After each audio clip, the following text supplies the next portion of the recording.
Hey, we're here in the story department with head of story extraordinaire, Joe Rampt. Hi, Joe. Say hi. Hi. Now, we're going to explain to you exactly how we just create story. We usually start with the written word, and I'll write something, and then once I think it's good enough, I ask see if John likes it and approves it. Yeah, it's great! Approved! And he gives it to Joe, as you can see. And then what exactly do you do with it, Joe? Well, I take the written word and I draw it into pictures.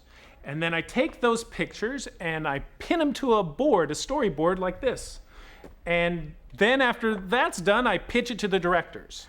Okay, now why exactly do you pitch him to the director? Well, I want to give a sense of what this movie could be like. So it's like telling a story to your friends and try to bring it to life and get a feeling of what the story could be like as a final film. Oh, so it's what it would feel like to be in the theater watching the movie. Trying to convey that feeling to people. So what are we going to see now? Right now, you're going to see me pitching the Army Man sequence from the first Toy Story. And by the way, this was the very first sequence ever storyboarded on Toy Story 1. Yep, it was. Okay, so this is the scene where Woody calls the Army men together to go spy on what the birthday presents are downstairs. Ooh. All the toys are worried, so Woody goes over to the Sarge and says, "Sergeant, establish a recon post downstairs. Code red. You know what to do." Sergeant says, "Yes, sir." He hops off and he goes down by the bucket of soldiers. He goes, "You heard him. Code red. Repeat. We are at code red. Recon plan. Charlie, execute. Let's move, move, move, move." And all the soldiers start jumping out of the bucket and they start marching. The other toys are watching them. And then we cut to the hallway. All is quiet. And then the door opens and one little soldier appears down by the banister. Or what do you call it? Down by the molding. And he motions down by the baseboard, and a little soldier runs across. He hops over, sees that the coast is clear, and signals. And then the troops start moving out, and they're carrying a baby monitor, and they got a coil of jump rope. And they come down the hall, and then they're over by the stairs, and they start coming out and hiding behind the columns. And Sarge holds back behind the one column, and he looks down, and all the kids are downstairs, and Mom's saying, "All right, kids, it's ready to open the presents. I'm gonna go get the cake and ice cream." And they go, "Okay, Mom," and all the kids run away, and the coast is clear.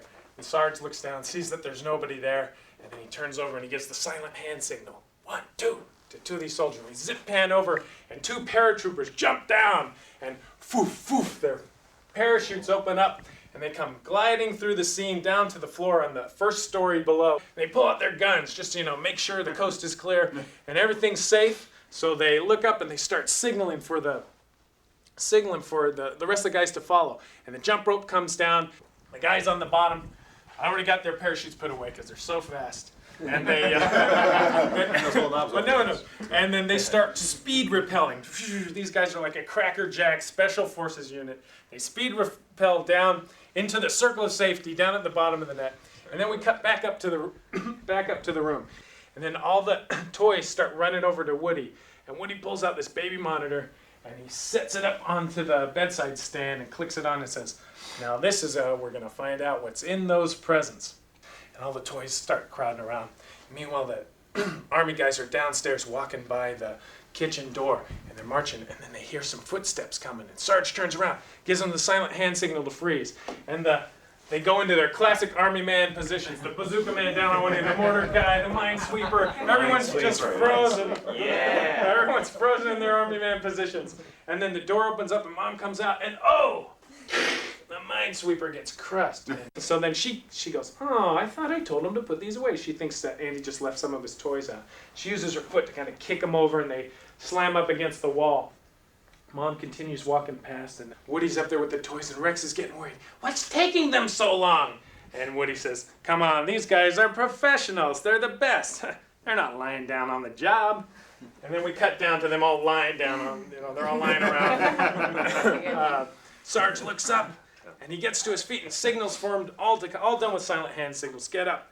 And they start moving. Sarge shows them where to go, and they start moving towards the planter. And then he calls up to the other guys to send down the baby monitor, and he looks over, and the minesweeper guy's wounded. He said, Sarge, go on without me." And he picks him up, and he goes, "A good soldier never leaves a man behind." And he starts dragging him out, and sending all the other guys off. The rest of the squads bringing the baby monitor down. These guys are lowering it down. They jump off, unwind the jump rope from the baby monitor. They rush it over to the plant.